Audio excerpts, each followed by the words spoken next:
Hey guys, welcome back to Origami Twist. My name's Jen, and in today's video we are going to fold a sheet of origami paper into thirds without using a ruler.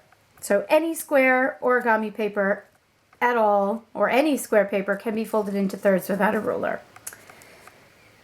Now, the place to start is with a diagonal fold. So in this case, we want the fold to go from the upper left to the bottom right. And when you do that, that means you need to pair up the opposite corners. So I'm going to take the bottom left, bring it up to the bottom right, and crease. And then open it up so that your final line, as I said, goes from the upper left down to the bottom right, and it's a nice crease. We're now going to leave the paper exactly where it is, and it's very important that that line be right there in relation to the next fold. We're going to take that bottom edge and bring it up to the top. And crease.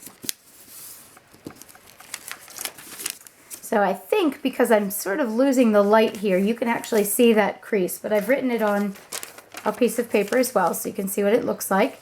You've got a diagonal and a horizontal line in exactly that same pattern. We need those two marks in order to make a third mark, which will guide us into that rule of thirds. So we're going to use the edge of that crease, so right where this crease has bisected this line segment here, just there, and that bottom left-hand corner. And again, notice that you've got a crease coming along the diagonal still and that horizontal line. We're going to bring it up and we're going to make a crease there. Now that can be quite tricky because you don't have anything else to guide you. You're just using those 2 points.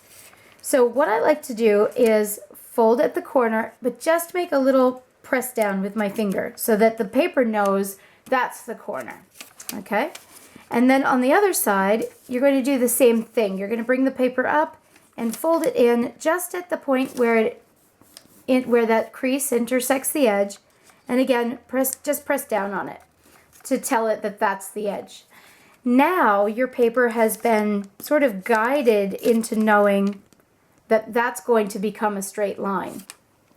You do need to make sure that your points are staying on those points because that's not an exact science, making that little press. So you want to be very careful with that, but you should be able to now press down in the middle of the paper and slide up the 2 sides to create your crease. Again, keeping an eye on those 2 corners to make sure they don't overlap or move around too much. Now when you open it up, you'll notice that this diagonal and this new crease have created an X. And 1/3 of the way up the paper is at that point, which is really cool.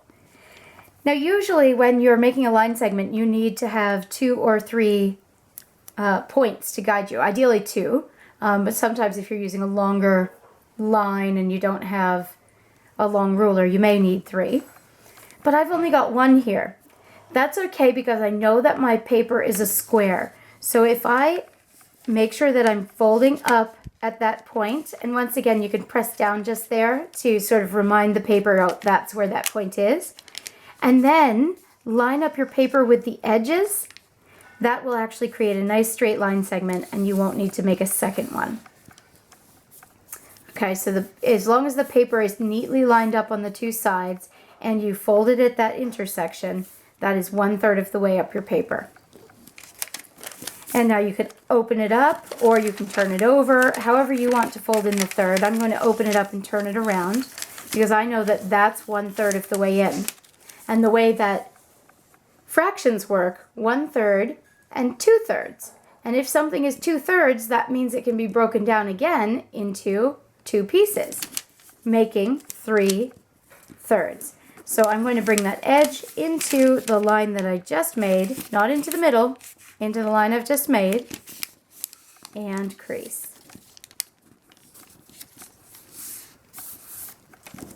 And then open it up again, and this line here, and this line down here are your third markers. So there you go, you've folded your paper into 3 equal parts. And when we go to make that cube tomorrow, those extra lines won't matter at all. They'll be able to blend right into your project, and it is going to be fabulous.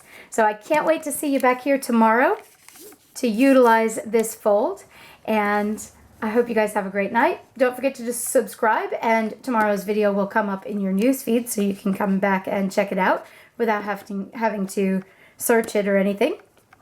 And I hope you guys have a great day. Thanks so much for watching, guys, and we'll see you back here again tomorrow for another Daily December video. Bye-bye.